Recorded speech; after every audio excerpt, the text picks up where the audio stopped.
బిస్మిల్లాహిర్రహ్మానిర్రహీం. బుఖారీ షరీఫ్ పుస్తకం 21 తహజుద్. హదీస్ నెంబర్ 1042. ఇబ్ని అబ్బాస్ రజియల్లాహు గారు వివరించారు, ప్రవక్త సల్లల్లాహు అలైహి వసల్లం గారు తహజుద్ నమాజ్ చేయడానికి రాత్రి లేచినప్పుడు అతను ఇలా అంటారు: అల్లాహుమ్మా లకల్ హమ్దు అంత ఖయ్యీమి సమావాతి వల్ అర్ది వమన్ ఫీహిన్న వలకల్ హమ్ద్ లక ముల్కు సమావాతి వల్ అర్ద్ వమన్ ఫీహిన్న వలకల్ హమ్ద్ అంత నూరు సమావాతి వల్ అర్ద్ వలకల్ హమ్ద్ అంతల్ హక్ వబాదుకల్ హక్ వలిఖాయుకల్ హక్ వఖాలుకల్ హక్ వజన్నతు హన్ వన్నారు హక్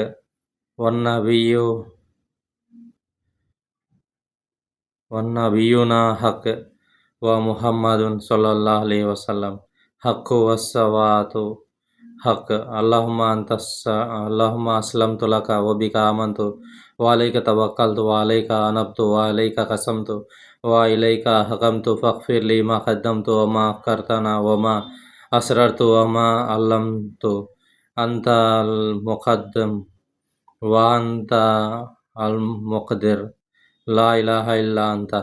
ఓ అల్లాహ్, నీకే సర్వస్తోత్రములు. నీ ఆకాశాలు భూమికి మరియు వాటిలో ఉన్న సమస్తానికి నీవే అధిపతివి. సర్వస్తోత్రములు నీకే. ఆకాశాలు భూమి మరియు వాటిలో ఉన్న సమస్తం నీ అధీనంలో ఉన్నాయి. సర్వస్తోత్రాలు నీకే. ఆకాశాలు మరియు భూమికి నీవే వెలుగువు మరియు సర్వస్తోత్రములు నీకే. ఆకాశాలు భూములకు నువ్వే రాజువు మరియు సర్వస్తోత్రాలు నీకే. నీవే సత్యము, నీ వాగ్దానం సత్యము, నిన్ను కలుసుకొనుట సత్యము, నీ వాక్యము సత్యము మరియు స్వర్గము సత్యము, నరకము సత్యము మరియు ప్రవక్తలందరూ సత్యము మరియు ముహమ్మద్ సల్లల్లాహు అలైహి వసల్లం సత్యం మరియు పునరుత్థాన దినం సత్యం. ఓ అల్లాహ్, నా సంకల్పాన్ని నీకు అప్పగిస్తున్నాను. నేను నిన్ను విశ్వసిస్తున్నాను మరియు నీపై ఆధారపడి ఉన్నాను మరియు నీకు పశ్చాత్తాపడుతున్నాను మరియు నీ సహాయంతోనే నేను ఆశాకిరణంగా భావిస్తున్నాను. న్యాయాధిపతి మా మధ్య తీర్పు చెప్పడానికి దయచేసి నా గత భవిష్యత్ పాపాలను మరియు దాచిన బయటపెట్టిన ప్రతిదాన్ని క్షమించండి మరియు కొందరిని ముందుకు కొందరిని వెనుకకు నడిపించేవాడవు నువ్వే. నీవు తప్ప ఆరాధించదగిన వారు ఎవరూ లేరు. ఆయన చెప్పిన దానికి అబ్దుల్ కరీం అబూ ఉమయ్య గారు ఇలా జోడించారని సుఫియాన్ గారు చెప్పారు: వలా హౌల వలా కువత ఇల్లా బిల్లాహ్. అల్లా తప్ప మరెవరికి కానీ శక్తి అధికారం లేదు. హదీస్ నెంబర్ 1043. సలీం తండ్రి గారి కథనం. ప్రవక్త గారి జీవితకాలంలో ఎవరైనా కళ కన్నట్లయితే దాన్ని ప్రవక్త గారికి వివరించేవారు. నేను కూడా ఒక కళని దానిని ప్రవక్త గారికి వివరించాలని కోరుకున్నాను. ప్రవక్త గారి జీవితకాలంలో నేను పెద్ద వాడివని మసీదులో నిద్రించేవాడిని. నా కళలో 2 దేవదూతలు పట్టుకోవడం చూశాను. నా వద్దకు వచ్చి చుట్టూ బావిలా కట్టబడి 2 స్తంభాలున్న నరకాగ్ని వద్దకు నన్ను తీసుకెళ్లారు. అందులో ఉన్న మనుషులు నాకు తెలిసిన వారే. నేను ఈ నరకాగ్ని నుండి నేను అల్లాహ్ శరణు కోరుతున్నానని చెప్పడం ప్రారంభించాను. అప్పుడు నాకు మరొక దేవదూత తారసపడ్డాడు. అతను భయపడవద్దని చెప్పారు. నేను ఆ కళను హఫ్సా రజియల్లాహు అన్హా గారికి చెప్పాను. ఆమె దాన్ని ప్రవక్త గారికి చెప్పింది. ప్రవక్త గారు, అబ్దుల్లా మంచివాడు, అతను తహజుద్ నమాజ్ చేసి ఉంటే బాగుండేది అని అన్నారు. ఆ తర్వాత అబ్దుల్లా రాత్రిపూట చాలా తక్కువగా నిద్రపోయేవారు. హదీస్ నెంబర్ 1044. ఆయిషా రజియల్లాహు అన్హా కథనం. ప్రవక్త గారు 11 రకాతులు నమాజ్ చేసేవారు. అదే ఆయన నమాజ్. ఆయన సజ్దాని ఎంత పొడిగించేవారంటే ఆయన తల ఎత్తే లోపల ఖురాన్ 50 వచనాలు పఠించవచ్చు. ఆయన ఫజర్ నమాజ్కు ముందు 2 రకాతులు సున్నత్ చేసి తర్వాత నమాజ్ కోసం పిలుపునిచ్చే వ్యక్తి వచ్చి తెలియజేసే వరకు తన కుడివైపున పడుకునేవారు. హదీస్ నెంబర్ 1045. జుందుబ్ రజియల్లాహు అన్హు కథనం. ప్రవక్త గారు అనారోగ్యానికి గురై 1-2 రాత్రులు తహజుద్ నమాజ్ కోసం లేవలేదు. హదీస్ నెంబర్ 1046. జుందుబ్ బిన్ అబ్దుల్లా రజియల్లాహు అన్హు కథనం. జిబ్రాయిల్ అలైహిస్సలాం గారు కొంతకాలం ప్రవక్త వద్దకు రాలేదు. అందువల్ల ఖురైష్ స్త్రీలలో ఒకరు అతనికి శైతాన్ను విడిచిపెట్టారు అని అన్నారు. అప్పుడు దైవవాణి అవతరించింది. 1 పూట మరియు నిశ్శబ్దంగా ఉన్న రాత్రి సాక్షిగా, ఓ ముహమ్మద్, నీ ప్రభువు నిన్ను విడిచిపెట్టలేదు, నిన్ను ద్వేషించను లేదు. హదీస్ నెంబర్ 1047. ఉమ్మై సలమా రజల్లాతలను కథనం ప్రకారం ఒక రాత్రి ప్రవక్త గారు నిద్రలేచి ఇలా అన్నారు: సుబహాన్ అల్లాహ్, ఈ రాత్రి అల్లాహ్ ఎన్ని కష్టాలను అవతరింపజేశారు మరియు ఎన్ని నిధులను అవతరింపజేశారు. వెళ్ళి ఈ నివాసాలలో నిద్రపోతున్న స్త్రీలను ప్రార్థనల కోసం మేల్కొల్పండి. బహుశా ఈ లోకంలో చక్కగా దుస్తులు ధరించిన వారు పరలోకంలో దిగంబరులుగా ఉండవచ్చు. హదీస్ number 1048. Ali bin Abi Talib రజల్లాహు కథనం: ఒక రాత్రి ప్రవక్త సల్లల్లాహు అలైహి వసల్లం గారు నా వద్దకు వచ్చి మరియు ప్రవక్త అయిన ఫాతిమా రజల్లాహు వద్దకు వచ్చి, మీరు రాత్రిపూట నమాజ్ చేయరా అని అడిగారు. నేను, ఓ అల్లాహ్ ప్రవక్త, మా ప్రాణాలు అల్లాహ్ చేతిలో ఉన్నాయి మరియు ఆయన మమ్మల్ని లేపాలనుకుంటే ఆయనే మమ్మల్ని లేపుతారు అని అన్నారు. నేను అలా చెప్పగా ఆయన ఏం మాట్లాడకుండా మమ్మల్ని విడిచి వెళ్ళిపోయారు. మరియు ఆయన తన తొడగొట్టుకుంటూ, మనిషి దేనికంటే ఎక్కువ కలహప్రియుడు అని అనడం నేను విన్నాను. హదీస్ నెంబర్ 1049. ఆయిషా రజల్లాహు అన్హా గారి కథనం: ప్రవక్త గారు ఒక మంచి పని చేయడం ఎంత ఇష్టమైనప్పటికీ ప్రజలు దానిని ఆచరించి అది వారికి విధిగా చేయబడుతుందేమోనన్న భయంతో దాన్ని వదులుకునేవారు. ప్రవక్త ఎన్నడూ దుహా నమాజ్ చేయలేదు, కానీ నేను దానిని చేస్తాను. హదీస్ నెంబర్ 1050.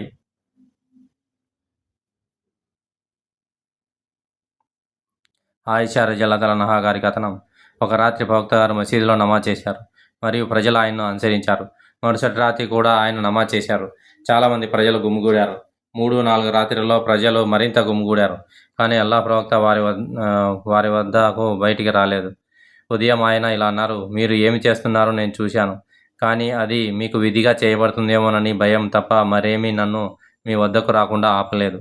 మరియు అది రంజాన్ మాసంలో జరిగింది. హదీస్ నెంబర్ 1051.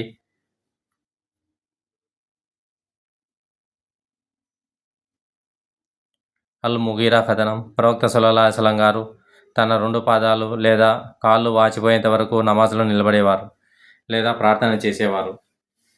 అంత భరించలేని ప్రార్థన ఎందుకు చేస్తున్నారు అని ఆయనను అడగగా ఆయన, నేను కృతజ్ఞత గల బానిసగా ఉండకూడదా అని అన్నారు. హదీస్ నెంబర్ 1052.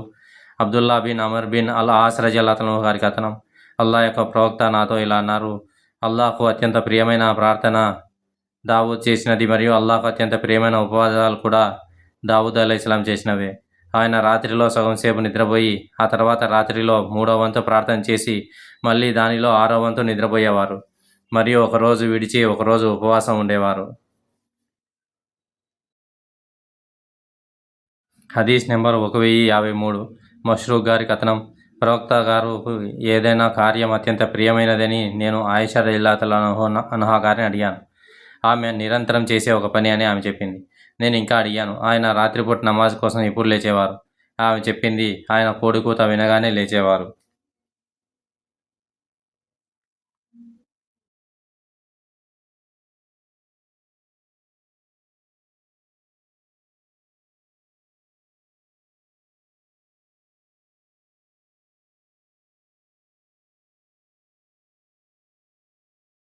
హదీస్ నంబర్ 1054. ప్రవక్త సల్లల్లాహు అలైహి వసల్లం గారు కోడికూత వినగానే నమాజ్ కోసం లేచేవారు. అల్ అషత్ రజల్లాహు గారి కథనం. హదీస్ నెంబర్ 1055. ఆయిషా రజల్లాహు అన్హా గారి కథనం: మా ఇంట్లో ఆయన ప్రవక్త గారు రాత్రి చివరి గంటలను నిద్రపోవడం తప్ప ఎప్పుడూ గడిపేవారు కాదు. హదీస్ నెంబర్ 1056. ఖతాదా రజల్లాహు అన్హు గారి కథనం: అనస్ బిన్ మాలిక్ రజల్లాహు అన్హు గారు ఇలా అన్నారు: ప్రవక్త గారు మరియు జైద్ బిన్ సాబిత్ రజల్లాహు అన్హు కలిసి సెహరీ చేశారు. వారు దానిని పూర్తి చేసిన తర్వాత ప్రవక్త ఫజర్ నమాజ్ కోసం నిలబడి దానిని చేశారు. మేము అనస్ రజల్లాహు అన్హును అడిగాము, వారు సెహరీ పూర్తి చేసినప్పటికీ మరియు ఉదయపు నమాజ్ ప్రారంభమయ్యే సమయానికి ఎంత వ్యవధి ఉంది? అనస్ రజల్లాహు అన్హు గారు ఇలా సమాధానం ఇచ్చారు: అది ఒక వ్యక్తి ఖురాన్లోని 50 వచనాలను పఠించడానికి పట్టే సమయానికి సమానం. హదీస్ నెంబర్ 1057. అబూ వాయిల్ రజల్లాహు అన్హు గారి కథనం: అబ్దుల్లా రజల్లాహు గారు ఇలా అన్నారు: ఒక రాత్రి నేను ప్రవక్తతో కలిసి తహజ్జుద్ నమాజ్ చేశాను మరియు నాకు ఒక చెడు ఆలోచన వచ్చే వరకు ఆయన నిలబడే ఉన్నారు. మేము అడిగాము, ఆ చెడు ఆలోచన ఏమిటి? ఆయన అన్నారు, కూర్చోవడం మరియు ప్రవక్తను నిలబడి వదిలివేయడం. హదీస్ నెంబర్ 1058. హుదైఫా రజల్లాహు గారి కథనం. ప్రవక్త తహజుద్ నమాజ్ కొరకు లేచినప్పుడల్లా ఆయన షివాక్తో తన నోటి దంతాలను శుభ్రం చేసుకునేవారు. హదీస్ నెంబర్ 1059.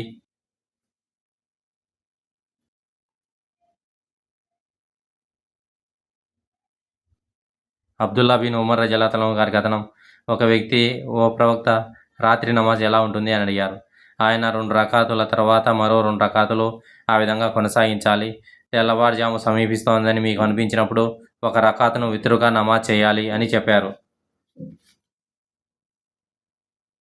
హదీస్ నంబర్ 1060.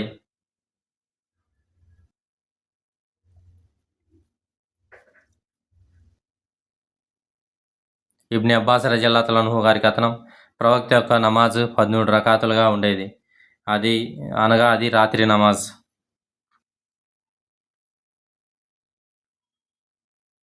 హదీస్ నెంబర్ 1061. మష్రూక్ గారు ఇలా వివరించారు. నేను ఆయిషా రజల్లాహు అన్హా గారిని ప్రవక్త గారి నమాజ్ గురించి అడిగాను. దానికి ఆమె ఇలా అన్నారు. ఫజ్ర్ అనగా సున్నత్ యొక్క 2 రకాతులతో పాటు అది 7, 9 లేక 11 రకాతులుగా ఉండేది.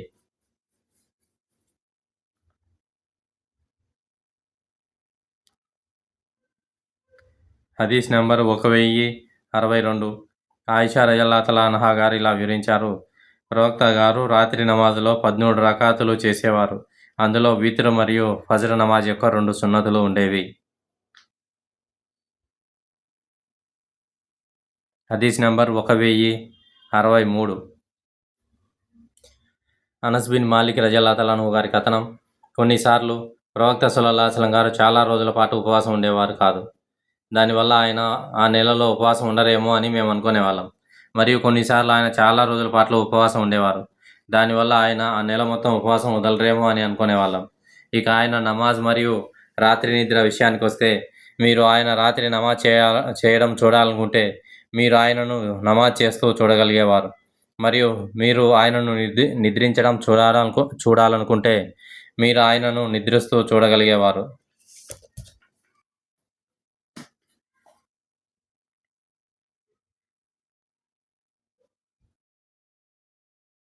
హదీస్ నెంబర్ 1064. అబూ హురైరా రజల్లాహు అన్హు గారి కథనం. ప్రవక్త గారు ఇలా అన్నారు. మీలో ఎవరైనా నిద్రపోతున్నప్పుడు షైతాన్ అతని తల వెనుక 3 ముడులు వేస్తాడు. ప్రతి ముడి మీద అతను ఈ కింది మాటలను చదివి ఊపిరి వదులుతాడు. రాత్రి చాలా పొడవుగా ఉంటుంది కాబట్టి నిద్రపోతూనే ఉండు. ఒకడు మేల్కొని అల్లాను స్మరించినప్పుడు ఒక ముడి విడిపోతుంది. మరియు వజూ చేసుకున్నప్పుడు 2వ ముడి విడిపోతుంది. మరియు నమాజ్ చేసినప్పుడు 3వ ముడి విడిపోయి ఉదయాన్నే మంచి హృదయంతో ఉత్సాహంగా నిద్రలేస్తాడు. లేకపోతే సోమరితనంతో దుష్ట హృదయంతో నిద్రలేస్తారు.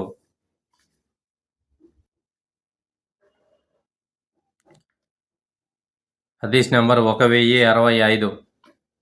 సుమురా బిన్ జుందుబ్ రజల్లాహు అన్హు గారి కథనం ప్రకారం ప్రవక్త సల్లల్లాహు అలైహి వసల్లం గారు తాను చూసిన ఒక స్వప్నం గురించి చెబుతూ, ఎవరి తల అయితే రాయితో నలిపివేయబడుతుందో అతను ఖురాన్ నేర్చుకొని దాని ప్రకారం ఎన్నడూ ప్రవర్తించకుండా విధిగా చేయవలసిన నమాజులను నిర్లక్ష్యం చేసి నిద్రపోయేవాడు.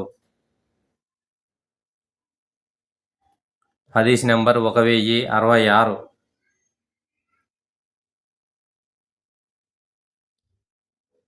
అబ్దుల్లా రజల్లాహు అన్హు గారి కథనం.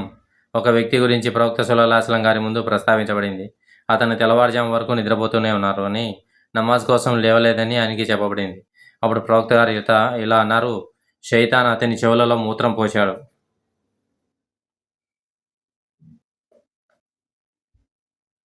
హదీస్ నెంబర్ 1067. అబూ హురైరా రజల్లాహు అన్హు గారి కథనం. అల్లా యొక్క ప్రవక్త ఇలా అన్నారు.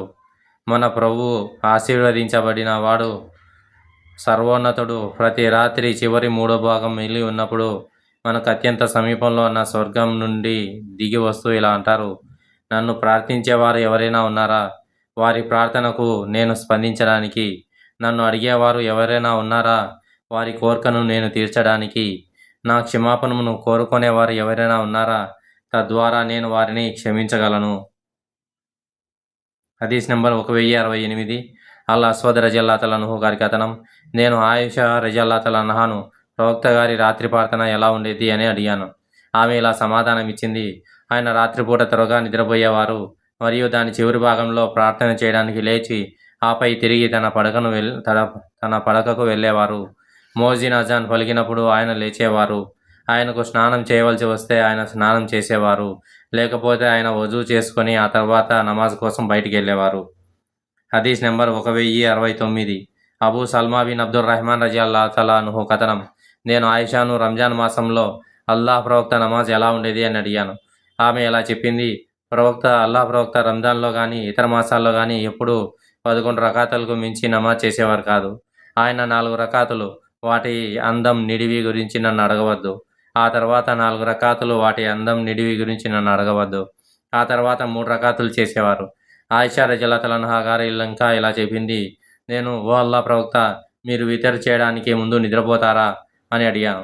ఆయన, ఓ ఆయిషా, నా కళ్ళు నిద్రిస్తాయి కానీ నా హృదయం మేల్కొనే ఉంటుంది. హదీస్ నెంబర్ 1070. ఆయిషా రజియల్లాహు అన్హా గారి కథనం. ప్రవక్త వృద్ధాప్యంలో అడుగుపెట్టినప్పుడు తప్ప ఆయన రాత్రి నమాజులో కూర్చొని పఠించడం నేను చూడలేదు. అప్పుడు ఆయన కూర్చొని ఖురాన్ పఠించేవారు మరియు సూరాలో 30 లేదా 40 వచనాలు మిగిలి ఉన్నప్పుడు ఆయన లేచి వాటిని పఠించి ఆపై రుకు చేసేవారు. హదీస్ నెంబర్ 1071. అబూ హురైరా రజియల్లాహు అన్హు గారి కథనం. ఫజ్ర్ నమాజ్ సమయంలో ప్రవక్త గారు బిలాల్ను ఇలా అడిగారు, నువ్వు ఇస్లాంని స్వీకరించిన తర్వాత చేసిన ఉత్తమమైన పని గురించి నాకు చెప్పు, ఎందుకంటే నేను స్వర్గంలో నా ముందు నీ అడుగుజాడల శబ్దం విన్నాను.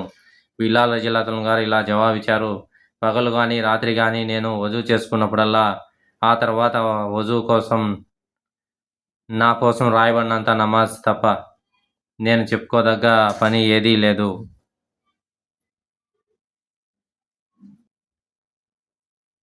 హదీస్ నెంబర్ 1072.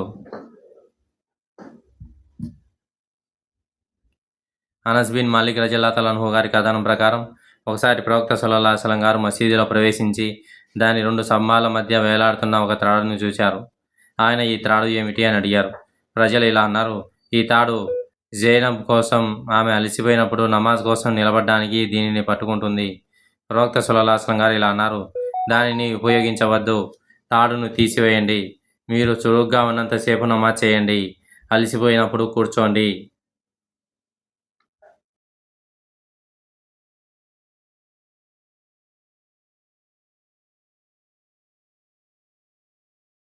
హదీస్ నంబర్ 1073.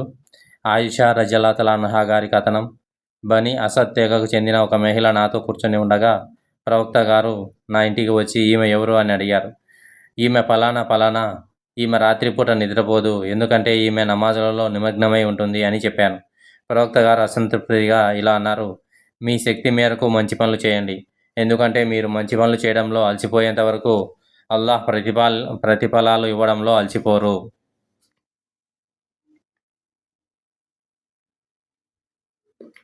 హదీస్ నెంబర్ 1074.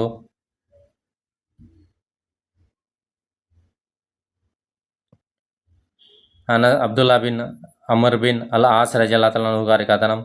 అల్లాహ్ యొక్క ప్రవక్త నాతో ఇలా అన్నారు, ఓ అబ్దుల్లా, రాత్రిపూట నమాజ్ చేసి ఆ తర్వాత రాత్రి నమాజ్ మానేసిన ఫలానా వ్యక్తిలా ఉండవద్దు.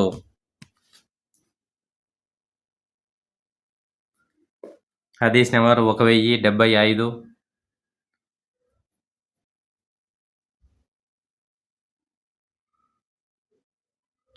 ఉబాదా బిన్ అస్సామిత్ రజియల్లాహు అన్హు గారి కథనం.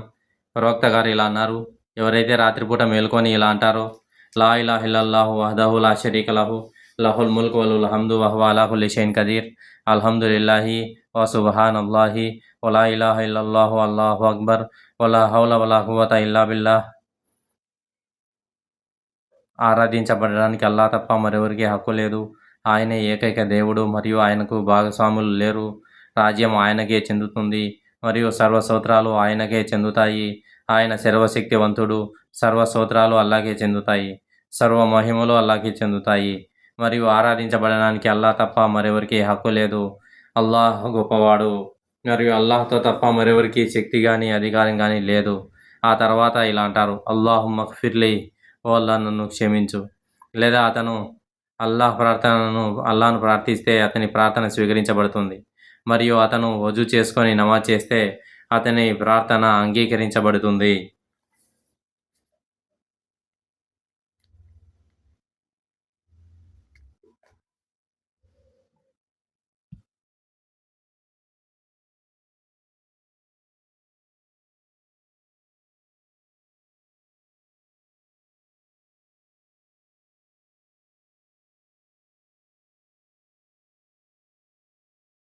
హదీస్ నెంబర్ 1076. అబూ హురైరా రజియల్లాహు అన్హు గారి కథనం. ఒకసారి ప్రవక్త గారు ఇలా అన్నారు: మీ సోదరుడు కంటే అబ్దుల్లాహ్ బిన్ రవాహ్ అశ్లీలమైన మాటలు మాట్లాడాడు. మా మధ్య అల్లాహ్ ప్రవక్త ఉన్నారు. ఆయన తెల్లవారినప్పుడు ఆయన గ్రంథాన్ని పఠిస్తారు. మేము అంధులుగా ఉన్న తర్వాత మాకు ఆయన మార్గదర్శకత్వాన్ని చూపించారు. ఆయన చెప్పేది ఏదైనా నిజమవుతుందని మేము విశ్వసిస్తాము. మరియు ఆయన తన ప్రక్కటెముకలు తన మంచాన్ని తాకని విధంగా రాత్రులు గడుపుతారు. అన్యమతస్థులు గాఢ నిద్రలో ఉన్నప్పుడు. హదీస్ నెంబర్ 1077. ఇబ్నే ఉమర్ రజియల్లాహు గారు ఇలా అన్నారు: ప్రవక్త గారి జీవితకాలంలో నేను ఒక కల కన్నాను. ఆ కలలో నా చేతిలో ఒక పట్టు వస్త్రం ఉంది మరియు నేను స్వర్గంలో కోరుకున్న ఏ ప్రదేశానికి అది నాతో పాటు ఎగిరిపోయింది. ఇద్దరు వ్యక్తులు నా వద్దకు వచ్చి నన్ను నరకానికి తీసుకెళ్లాలని కోరుకుంటున్నట్లు కూడా నేను చూశాను. అప్పుడు ఒక దేవదూత మమ్మల్ని కలిసి నాకు భయపడవద్దని చెప్పాడు. ఆ తర్వాత అతను వారిని నన్ను వదిలి వెళ్ళమని చెప్పాడు. హఫ్సా నా కలలో ఒక దానిని ప్రవక్త గారికి వివరించగా ప్రవక్త గారు ఇలా అన్నారు: అబ్దుల్లా ఒక మంచివారు. అతను రాత్రి నమాజ్ చేస్తే బాగుంటుంది. కాబట్టి ఆ రోజు తర్వాత అబ్దుల్లా బిన్ ఉమర్ రజియల్లాహు గారు తహజ్జుద్ నమాజ్ చేయడం ప్రారంభించారు. ప్రవక్త గారి సహచరులు రంజాన్ మాసం 27వ తేదీ లైలతుల్ ఖద్ర్ ఉందని తమ కలలో ఆయనకు చెప్పేవారు. దానికి ప్రవక్త గారు ఇలా అన్నారు: మీ కలలు రంజాన్ చివరి 10 రాత్రులతో ఏకీభవిస్తున్నాయని నేను చూస్తున్నాను. కాబట్టి దానిని కోరుకునేవారు రంజాన్ చివరి 10 రాత్రులలో లైలతుల్ ఖద్ర్ అన్వేషించాలి. హదీస్ నెంబర్ 1078. ఆయిషా రజియల్లాహు అన్హా గారు ఇలా అన్నారు: ప్రవక్త గారు ఇషా నమాజ్ చేసి 8 రకాతులు నమాజ్ చేసేవారు తహజ్జుద్ నమాజ్ సమయానికి.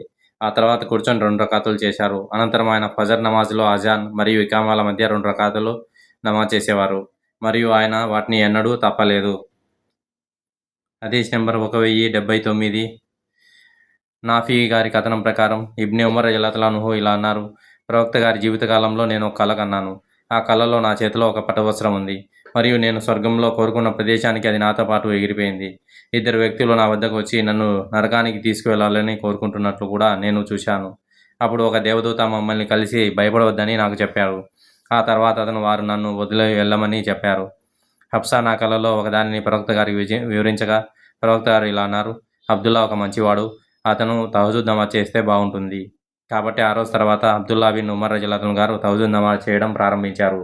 ప్రవక్త సల్లల్లాహు అలైహి వసల్లం గారి సహచరులు రంజాన్ మాసం 27వ తేదీన లైలతుల్ ఖద్ర్ ఉందని తన కలలో ఆయనకు చెప్పేవారు. దానికి ప్రవక్త గారు ఇలా అన్నారు: మీ కలలు రంజాన్ చివరి 10 రాత్రులతో ఏకీభవిస్తున్నాయని నేను చూస్తున్నాను.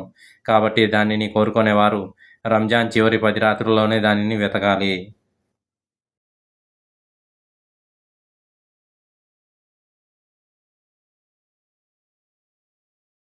హదీస్ నెంబర్ 1080. ఆయిషా రజియల్లాహు అన్హా గారి కథనం. అల్లాహ్ యొక్క ప్రవక్త ఇషా నమాజ్ చేసి తహజ్జుద్ నమాజ్ సమయానికి లేచి 8 రకాలు నమాజ్ చేసేవారు. ఆ తర్వాత కూర్చొని 2 రకాతులు చేశారు. అనంతరం ఆయన ఫజర్ నమాజ్, అజాన్ మరియు ఇకామతుల మధ్య 2 రకాతులు నమాజ్ చేసేవారు. ఆయన వాటిని ఎన్నడూ తప్పలేదు.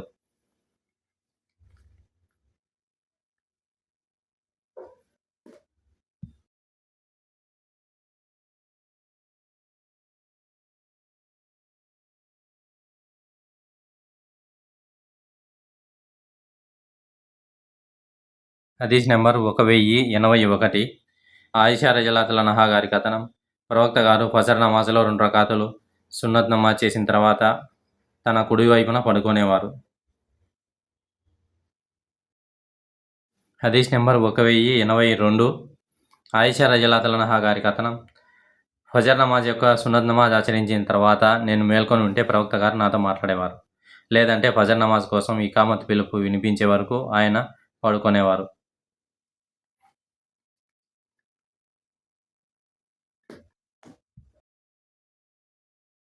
హదీస్ నెంబర్ 1083.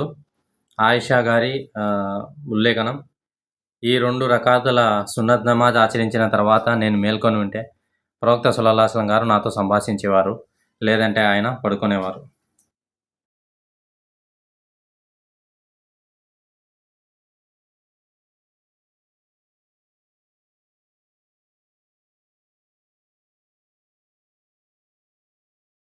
హదీస్ నెంబర్ 1084. ఆయిషా గారి కథనం. ఫజర్ నమాజ్కు ముందు ఆచరించే 2 రకాతుల సున్నత్ నమాజ్ విషయంలో చూపినంత క్రమబద్ధతను, ప్రత్యేక శ్రద్ధను ప్రవక్త గారు మరే ఇతర నఫిల్ నమాజ్ విషయంలోనూ ఎప్పుడూ చూపలేదు.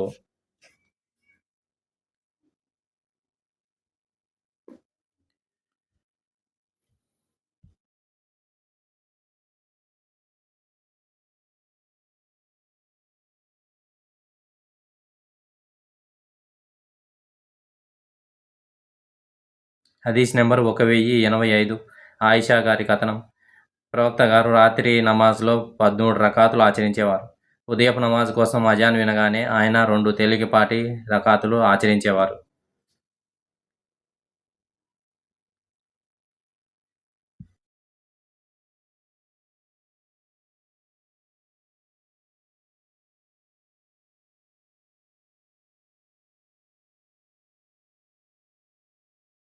హదీస్ నెంబర్ 1086. ఆయిషా గారి కథనం. ఫజర్ నమాజ్కు ముందు ఆచరించే ఆ 2 రకాతులను ప్రవక్త గారు ఎంత తేలికగా ఆచరించేవారంటే ఆయన సూరా అల్ ఫాతిహా పఠించారో లేదో అని నేను ఆశ్చర్యపోయేదాన్ని.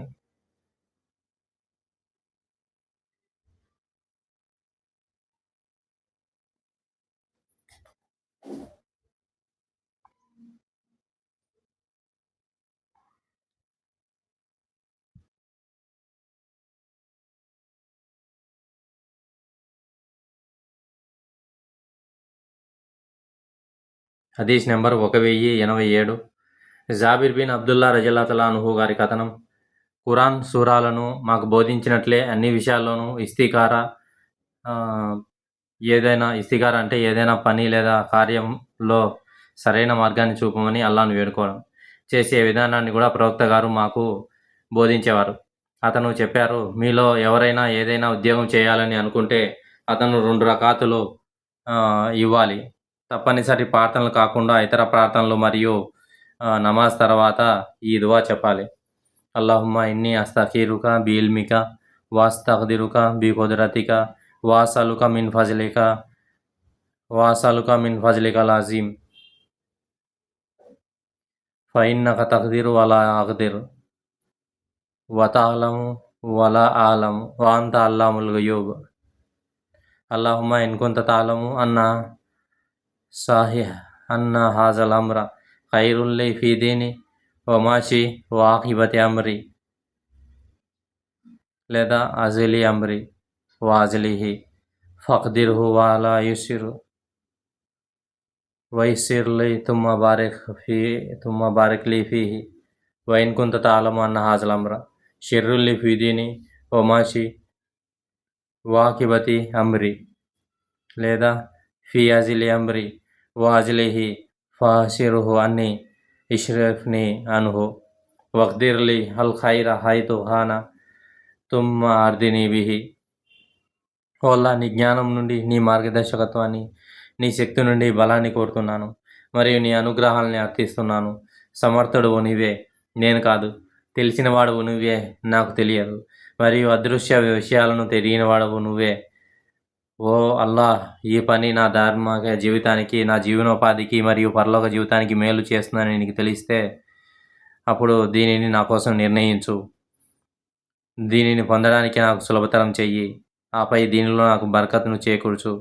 ఒకవేళ ఈ పని నా ధార్మిక జీవితానికి, జీవనోపాధికి మరియు పరలోక జీవితానికి హానికరమని నీకు తెలిస్తే అప్పుడు దీనిని నా నుండి దూరం చెయ్యి. నన్ను దీనికి దూరంగా ఉంచు. నాకేది మేలు చేస్తుందో దానినే నా కోసం నిర్ణయించు. హదీస్ నెంబర్ 1088. అబూ ఖతాదా బిన్ రబీ అల్ అన్సారీ రజల్లాహు గారు ఉల్లేఖించారు. ప్రవక్త గారు ఇలా అన్నారు, మీలో ఎవరైనా మసీదులో ప్రవేశించినప్పుడు 2 రకాతుల నమాజ్ పూర్తి చేసేంత వరకు కూర్చోకూడదు.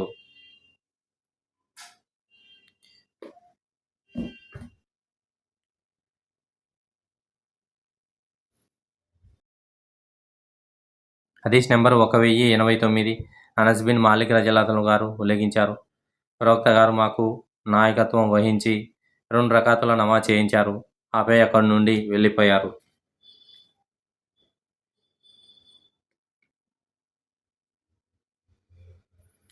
హదీస్ నెంబర్ 1090. అబ్దుల్లా బిన్ ఉమర్ రజల్లాహు గారి కథనం. నేను ప్రవక్తతో కలిసి జొహర్ నమాజ్కు ముందు 2 రకాతులు, జొహర్ నమాజ్ తర్వాత 2 రకాతులు, అలాగే జుమా, మగరిబ్ మరియు ఇషా నమాజుల తర్వాత 2 రకాతుల చొప్పున నమాజ్ చేశాను.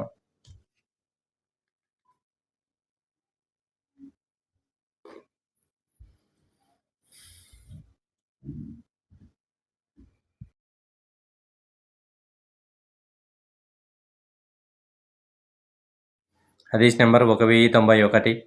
జాబిర్ బిన్ అబ్దుల్లా గారు ఉల్లేఖించారు, ఖుత్బా ఇస్తూ ప్రవక్త గారు ఇలా అన్నారు, మీలో ఎవరైనా ఇమాం ప్రసంగం ఇస్తున్నప్పుడు కానీ, ప్రసంగం ఇవ్వడానికి బయటకు వచ్చినప్పుడు కానీ మసీదులోకి వస్తే దానికోసం అతను 2 రకాతులు నమాజ్ చేయాలి.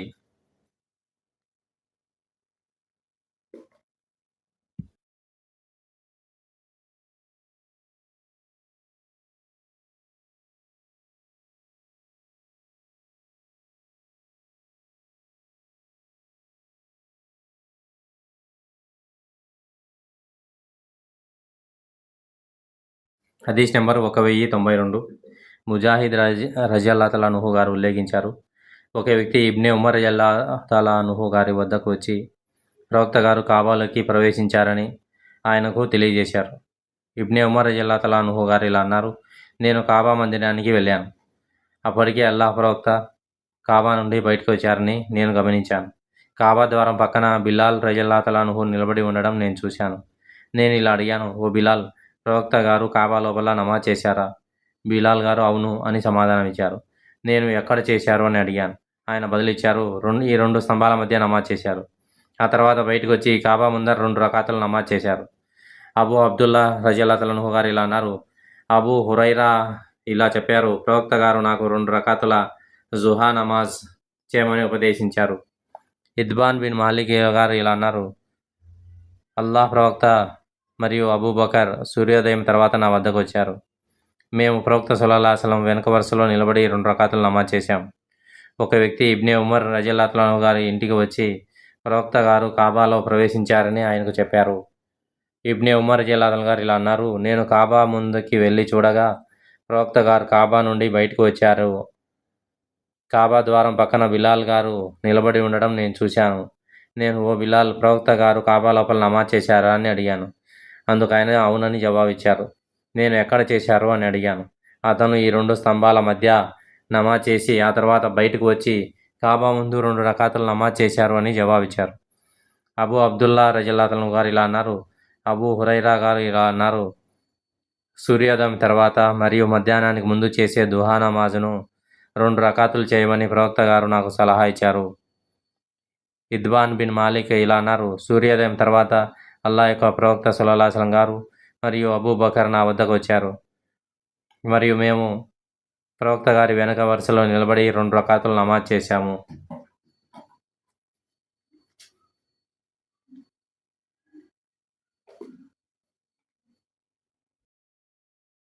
హదీస్ నెంబర్ 1093.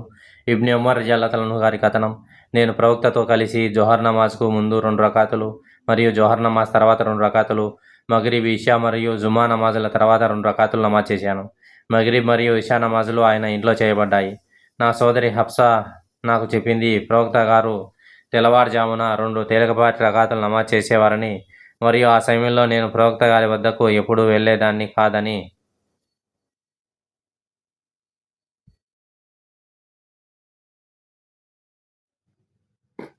హదీస్ నెంబర్ 1094. అమర్ రజల్లాహు గారి కథనం. నేను అబూ అషాదా జాబిర్ రజల్లాహు గారు ఇలా అనగా విన్నాను. నేను ఇబ్నే అబ్బాస్ రజల్లాహు గారు ఇలా అనగా విన్నాను.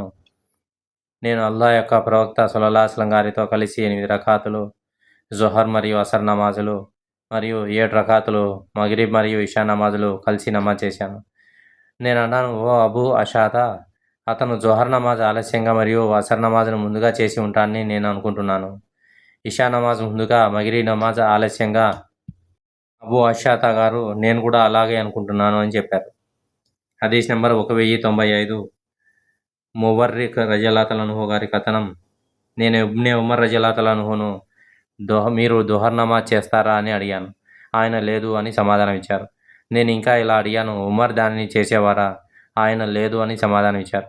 మళ్ళీ నేను ఇలా అడిగాను, అబూబకర్ దాన్ని చేసేవారా? ఆయన లేదు అని సమాధానం ఇచ్చారు. నేను మళ్ళీ ఇలా అడిగాను, ప్రవక్త గారు దానిని చేసేవారా? ఆయన చేశారని నేను అనుకోలేదు. హదీస్ number 1096 Abdurrahman bin Abi Laila గారి కథనం. ప్రవక్త గారు దుహా నమాజ్ చేస్తూ ఉండగా తాను చూశానని ఉమ్మే హాని మాత్రమే నాకు వివరించారు. ఆమె ఇలా అన్నారు, మక్కా విజయం జరిగిన తర్వాత ప్రవక్త గారి ఇంటికి వచ్చి స్నానం చేసి 8 రకాతుల నమాజ్ ఆచరించారు. ప్రవక్త గారు ఇంత తేలిక సంక్షిప్తమైన నమాజ్ చేయడం నేను ఇంతకు ముందేనడు చూడలేదు. అయినప్పటికీ ఆయన రుకు సజ్దాలు వంటి వాటిని అత్యంత పరిపూర్ణంగా నిర్వర్తించారు. హదీస్ నెంబర్ 1097 ఆయిషా రజల్లాహు అన్హా గారు ఉల్లేఖించారు, ప్రవక్త గారు దుహా నమాజ్ చేయడం నేను ఎప్పుడూ చూడలేదు, కానీ నేను మాత్రం దానిని ఎల్లప్పుడూ ఆచరిస్తాను.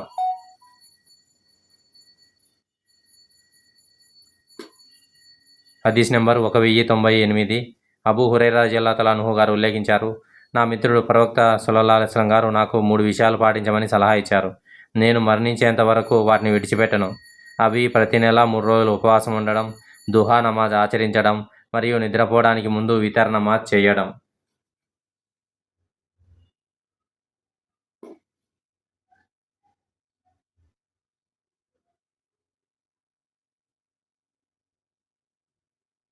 హదీస్ నెంబర్ 1099 అనస్ బిన్ సిరీన్ రజల్లాహు గారు ఉల్లేఖించారు, అనస్ బిన్ మాలిక్ రజల్లాహు ఇలా చెప్పడం నేను విన్నాను. అన్సారీలకు చెందిన ఒక వ్యక్తి బాగా లావుగా ఉన్నవాడు ప్రవక్తతో ఇలా అన్నారు, మీతో కలిసి నమాజ్లో పాల్గొనడానికి నేను రాలేకపోతున్నాను.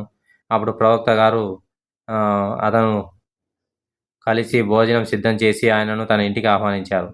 అతను ఒక చేప యొక్క వైపు నీటితో కడిగి శుభ్రం చేయగా దానిపై ప్రవక్త గారు 2 రకాతుల నమాజ్ ఆచరించారు. అప్పుడు అల్ జరూద్ కుమారుడైన ఫలానా వ్యక్తి అనస్ రజల్లాహు అన్హును ఇలా అడిగారు, ప్రవక్త దుహా నమాజ్ను ఆచరించేవారా? అనస్ రజల్లాహు గారు ఇలా సమాధానం ఇచ్చారు, ఆ ఒక్కరోజు తప్ప ఆయన దుహా నమాజ్ చేయడం నేను మరెప్పుడూ చూడలేదు. హదీస్ నంబర్ 1100 ఇబ్నే ఉమర్ రజల్లాహు అన్హు గారు ఇలా ఉల్లేఖించారు, ప్రవక్త గారు ఆచరించిన 10 రకాతుల నవాఫిల్ నమాజులు నాకు గుర్తున్నాయి. జొహర్ నమాజ్కు ముందు 2 రకాతులు మరియు దాని తర్వాత 2 రకాతులు, మగ్రిబ్ నమాజ్ తర్వాత ఆయన ఇంట్లో 2 రకాతులు, ఇషా నమాజ్ తర్వాత ఆయన ఇంట్లో 2 రకాతులు మరియు ఫజర్ నమాజ్కు ముందు 2 రకాతులు. ఆ సమయంలో ప్రవక్త ఇంట్లోకి ఎవరూ ప్రవేశించేవారు కాదు. ప్రవక్త గారు ఇలా ఆచరించేవారని హఫ్సా రజల్లాహు అన్హా గారు నాకు చెప్పారు. ముఅజ్జిన్ అజాన్ పలికి తెల్లవారుజామున వెలుతురు వచ్చిన తర్వాత 2 రకాతులు నమాజ్ చేయడం.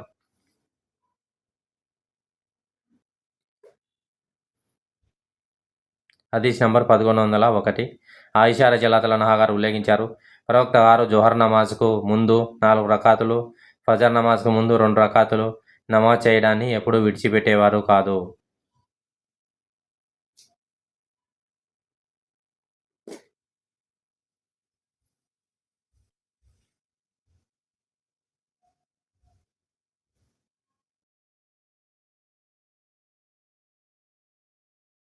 హదీస్ నెంబర్ 1102 అబ్దుల్లా అల్ ముజ్నీ రజల్లాహు గారు ఉల్లేఖించారు, ప్రవక్త గారు ఇలా అన్నారు, మగ్రిబ్ నమాజ్కు ముందు నమాజ్ చేయండి. ఆయన ఈ మాటలను 3 సార్లు పలికారు. మూడోసారి పలికేటప్పుడు ఎవరైతే నమాజ్ చేయాలనుకుంటారో వారు చేయవచ్చు అని అన్నారు. ప్రజలు దీనిని ఒక తప్పనిసరి సాంప్రదాయంగా భావించకూడదనే ఉద్దేశంతో ఆయన ఇలా పలికారు.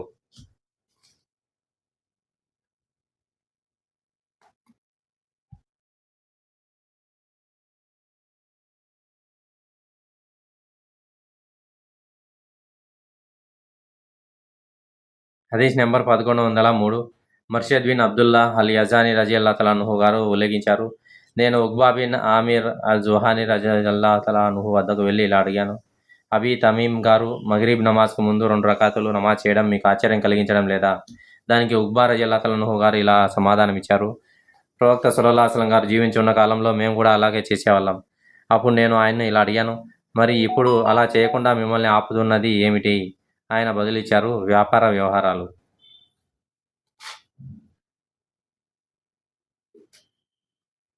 హదీస్ నెంబర్ 1104. మొహమ్మద్ బిన్ అర్రబీ అల్ అన్సారీ రలియల్లాహు అన్హు గారి కథనం. అతను అల్లా ప్రవక్తను స్మరించుకున్నారు మరియు వారి ఇంట్లో ఉన్న బావి నుండి తీసుకున్న ఒక గుక్క నీటిని ఆయన ముఖం మీద చల్లుకున్న విషయాన్ని కూడా గుర్తు చేసుకున్నారు. మహమూద్ ఇలా అన్నారు, బదర్ యుద్ధంలో అల్లా ప్రవక్తతో పాటు ఉన్న ఇద్బాన్ బిన్ మాలిక్ రజల్లాహు గారు ఇలా చెప్పగా తాను విన్నానని తెలిపారు. నేను బనీ సలీం వద్ద నా ప్రజలకు ప్రార్థనలో నాయకత్వం వహించేవాడిని మరియు నాకు ఆ ప్రజలకు మధ్య ఒక లోయ ఉండేది. వర్షం పడినప్పుడల్లా వారి మసీదుకు వెళ్ళడానికి దాన్ని దాటడం చాలా కష్టంగా ఉండేది. అందువల్ల నేను అల్లా ప్రవక్త వారి వద్దకు వెళ్ళి ఇలా అడిగాను, నా కంటి చూపు బలహీనంగా ఉంది మరియు వర్షాకాలంలో నాకు నా ప్రజల మధ్య ఉన్న లోయ ప్రవహిస్తోంది. దానిని దాటడం నాకు కష్టంగా మారింది. దయచేసి మీరు నా ఇంటికి వచ్చి ఒకచోట ప్రార్థన చేయండి, తద్వారా నేను ఆ స్థలాన్ని ప్రార్థనా స్థలంగా చేసుకోగలను. ప్రవక్త గారు తప్పకుండా చేస్తాను అని అన్నారు. మరుసటి రోజు ఉదయం సూర్యుడు బాగా పైకి వచ్చిన తర్వాత ప్రవక్త గారు మరియు అబూబకర్ రజల్లాహు అన్హు నా ఇంటికి వచ్చారు. ప్రవక్త గారు తనను లోపలికి రానివ్వమని అనుమతి కోరగా నేను ఆయనకి అనుమతి ఇచ్చాను.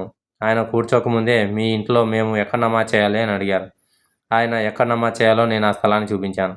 అప్పుడు ప్రవక్త గారు నమాజ్ కోసం నిలబడి తక్బీర్తో నమాజ్ ప్రారంభించారు. మేము ఆయన వెనుక వరుసలో నిలబడ్డాం. ఆయన 2 రకాతులు నమాజ్ చేసి తస్లీంతో ముగించారు. మేము కూడా ఆయనతో పాటు తస్లీం చేశాము. నేను ఆయన కోసం సిద్ధం చేసిన ఖాజీర్ అనే భోజనం కోసం ఆయనను ఆపాను. ఖాజీర్ అనేది బార్లీ పిండి మరియు మాంసంతో తయారు చేసిన ఒక ప్రత్యేకమైన వంటకం. ప్రవక్త గారు నా ఇంట్లో ఉన్నారన్న వార్త ఇరుగు పొరుగు తెలియగానే వారు ఆ వార్త అందరికీ తెలియజేయడంతో ఇంట్లో చాలామంది పురుషులు వచ్చారు. వారిలో ఒకరు, మాలిక్కు ఏమైంది, ఆయన నాకు కనిపించడం లేదు అని అడిగారు. వారిలో ఒకరు, అతను కపటి, అల్లాహ్ను ఆయన ప్రవక్తను ప్రేమించడని జవాబిచ్చారు. దానిపై ప్రవక్త గారు ఇలా అన్నారు, ఇలా అనవద్దు, అతను అల్లాహ్ కొరకు మాత్రమే, అల్లాహ్ తప్ప మరెవరిని ఆరాధించకూడదు అని అనడం మీరు చూడలేదా? ఆ వ్యక్తి ఇలా బదిలిచ్చారు, అల్లాహ్ మరియు ఆయన ప్రవక్తకే బాగా తెలుసు, కానీ అల్లాహ్ సాక్షిగా అతను కపటులకు సహాయం చేస్తూ వారితో మాట్లాడకుండా మేము ఎప్పుడూ చూడలేదు. అల్లాహ్ ప్రవక్త ఇలా బదిలిచ్చారు, నిస్సందేహంగా అల్లాహ్ తప్ప మరెవరిని ఆరాధించకూడదు అని చెప్పి దాని ద్వారా అల్లాహ్ యొక్క సంతోషాలను కోరుకునే వాడిని అప్పుడు అల్లాహ్ నరకం నుండి కాపాడతారు. ముహమ్మద్ రజల్లాహు గారు ఇంకా ఇలా అన్నారు, నేను పై కథనాన్ని కొంతమందికి చెప్పాను. వారిలో ఒకరు అబూ అయ్యూబ్. ఆయన అబూ అయ్యూబ్ మరణించిన యుద్ధంలో ప్రవక్త సహచరుడు మరియు రోమన్ భూభాగంలో యజీద్ బిన్ ముఆవియా వారి నాయకుడు. అబూ అయ్యూబ్ ఆ కథనాన్ని ఖండించి, మీరు చెప్పినట్లు ప్రవక్త ఎప్పుడూ చెప్పారని నేను అనుకోలేదు అని అన్నారు. నేను దానిని చాలా తీవ్రంగా భావించాను మరియు ఆ పవిత్ర యుద్ధంలో నేను ప్రాణాలతో మిగిలి ఉంటే మదీనాకు వెళ్ళి ఇద్బాన్ బిన్ మాలిక్ ఇంకా తన ప్రజలు మసీదులో నివసిస్తున్నారో లేదో అడుగుతానని అల్లాహ్కు ప్రమాణం చేశాను. కాబట్టి అతను తిరిగి వచ్చినప్పుడు నేను హజ్ లేదా ఉమ్రా కోసం ఇహ్రాం ధరించి మదీనా చేరుకునే వరకు ముందుకు సాగాను. నేను బనీ సలీం వద్దకు వెళ్ళాను. అప్పటికి వృద్ధుడైన అంధుడైన ఇద్బాన్ మాలిక్ తన ప్రజలకు ప్రార్థన చేస్తున్నారు. అతని ప్రార్థన ముగించినప్పుడు నేను అతనికి వందనం చేసి నన్ను నేను పరిచయం చేసుకొని ఆ తర్వాత ఆ కథనం గురించి అడిగాను. ఆయన ఈ పూర్తి కథనాన్ని మళ్ళీ తిరిగి చెప్పారు. హదీస్ నెంబర్ 1105. ఇబ్నే ఉమర్ గారి కథనం. ప్రవక్త గారు ఇలా అన్నారు, మీ ప్రార్థనలో కొన్నింటిని మీ ఇళ్లలో చేయండి మరియు వాటిని సమాధులుగా మార్చకండి. హదీస్ నెంబర్ 1106. హుజా గారి కథనం. అబూ సయీద్ రజల్లాహు గారు 4 మాటలు చెప్పగా నేను విన్నాను. ఆయన ఇలా అన్నారు, ప్రవక్త గారు ఈ కింది కథనాన్ని చెప్పగా నేను విన్నాను. ఆయన ప్రవక్తతో కలిసి 12 పవిత్ర యుద్ధాల్లో పాల్గొన్నారు. అబూ హురైరా రజల్లాహు గారి కథనం. ప్రవక్త గారు ఇలా అన్నారు, 3 మసీదులు తప్ప మరే ఇతర ప్రదేశానికి ప్రయాణం చేయవద్దు. అవి ఏవంటే మస్జిదుల్ హరాం, మదీనా మసీదు మరియు బైతుల్ ముఖద్దస్, జెరూసలేం మసీదు. హదీస్ నెంబర్ 1107. అబూ హురైరా గారి కథనం. ప్రవక్త గారు ఇలా అన్నారు, మస్జిదుల్ హరాం మినహా మరే ఏ ఇతర మసీదుల్లో నైనా చేసే 1000 నమాజుల కన్నా నా మసీదులో చేసే ఒక నమాజ్ ఉత్తమమైనది. హదీస్ నెంబర్ 1108. నాఫీ రజల్లాహు గారి కథనం. ఇబ్నే ఉమర్ రజల్లాహు గారు 2 సందర్భాల్లో తప్ప దుహా నమాజ్ ఎప్పుడూ చేసేవారు కాదు. ఆయన మక్కా చేరుకున్నప్పుడల్లా మరియు ఆయన ఎల్లప్పుడూ ఉదయాన్నే మక్కా చేరుకునేవారు. ఆయన కాబా చుట్టూ తవాఫ్ చేసి ఆ తర్వాత మకామే ఇబ్రాహీం వెనుక 2 రకాతులు నమాజ్ చేసేవారు. ఆయన ఎప్పుడైతే ఖుబాను దర్శించేవారో ఎందుకంటే ఆయన ప్రతి శనివారం అక్కడికి వెళ్ళేవారు. ఆయన మసీదులోకి ప్రవేశించినప్పుడు ప్రార్థన చేయకుండా బయటికి రావడానికి ఇష్టపడేవారు కాదు. ప్రవక్త గారు కూబా మసీదును కొన్నిసార్లు నడుచుకుంటూ మరికొన్నిసార్లు వాహనంపై స్వారీ చేస్తూ సందర్శించేవారని ఇబ్నే ఉమర్ రజియల్లాహు గారు ఉల్లేఖించారు. మరియు ఆయన ఇలా అనేవారు, నా సహచరులు ఏమి చేసేవారో నేను కూడా అదే చేస్తాను. పగలు లేదా రాత్రి ఏ సమయంలోనైనా ప్రార్థన చేయకుండా నేను ఎవరిని నిషేధించను. అయితే సూర్యోదయం లేదా సూర్యాస్తమయం సమయంలో ప్రార్థన చేయాలని ప్రత్యేకంగా సంకల్పించకూడదు. హదీస్ నంబర్ 1109. అబ్దుల్లా బిన్ దీనార్ రజియల్లాహు గారు ఉల్లేఖించారు. ఇబ్నే ఉమర్ రజియల్లాహు గారు ఇలా అన్నారు, ప్రవక్త గారు ప్రతి శనివారం కూబా మసీదుకు నడుచుకుంటూ వెళ్ళి మరికొన్నిసార్లు వాహనంపై స్వారీ చేస్తూ వెళ్ళేవారు. అబ్దుల్లా బిన్ ఉమర్ రజియల్లాహు గారు కూడా ఇలాగే చేసేవారు. హదీస్ నెంబర్ 1110. ఇబ్నే ఉమర్ రజియల్లాహు గారు ఉల్లేఖించారు, ప్రవక్త గారు కూబా మసీదుకు కొన్నిసార్లు నడుచుకుంటూ మరికొన్నిసార్లు వాహనంపై స్వారీ చేస్తూ వెళ్ళేవారు. నాఫీ గారు ఇలా జోడించారు, ఆ తర్వాత ఆయన కూబా మసీదులో 2 రకాతులు ప్రార్థన చేసేవారు. హదీస్ నెంబర్ 1111.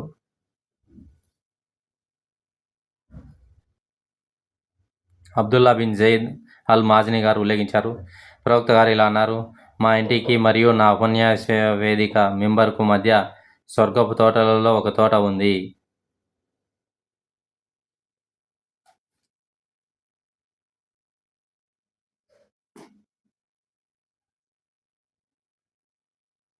హదీస్ నెంబర్ 1112. అబూ హురైరా రజియల్లాహు గారు ఉల్లేఖించారు, ప్రవక్త గారు ఇలా అన్నారు, నా ఇంటికి మరియు నా ఉపన్యాస వేదికకు మధ్య స్వర్గపు తోటలలో ఒక తోట ఉంది మరియు నా ఉపన్యాస వేదిక నా జలాశయం అంటే అల్ కౌసర్పై ఉంది.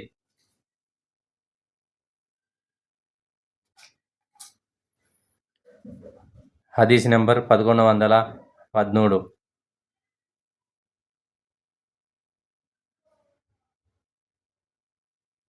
ఖజా మౌలా జియాద్ యొక్క విముక్తి బానిస గారు ఉల్లేఖించారు, అబూ సయీద్ అల్ ఖుదరీ ప్రవక్త సల్లల్లాహు అలైహి వసల్లం నుండి 4 విషయాలను వివరిస్తుండగా నేను విన్నాను. ఆ విషయాలు నాకు ఎంతగానో నచ్చాయి. ప్రవక్త వారి మాటలను తెలియజేస్తూ ఆయన ఇలా అన్నారు, ఏ స్త్రీ అయినా తన భర్తతో కానీ లేదా తన మెహరం తో కానీ తప్ప 2 రోజుల ప్రయాణానికి వెళ్ళకూడదు. 2 రోజులలో ఉపవాసం పాటించడం అనుమతించబడదు. అవి ఈదుల్ ఫిత్ర్ మరియు ఈదుల్ అద్హా దినాలు. 2 నమాజుల తర్వాత అనగా ఫజర్ నమాజ్ తర్వాత సూర్యోదయం వరకు మరియు అసర్ నమాజ్ తర్వాత సూర్యాస్తమయం వరకు నమాజ్ చేయకూడదు. 4 3 మసీదులు తప్ప మరెక్కడికి ప్రయాణానికి సిద్ధపడకూడదు. అనగా మస్జిదుల్ హరాం, అక్సా మసీద్ జెరూసలేం మరియు నా మసీద్ అంటే మదీనా మసీద్.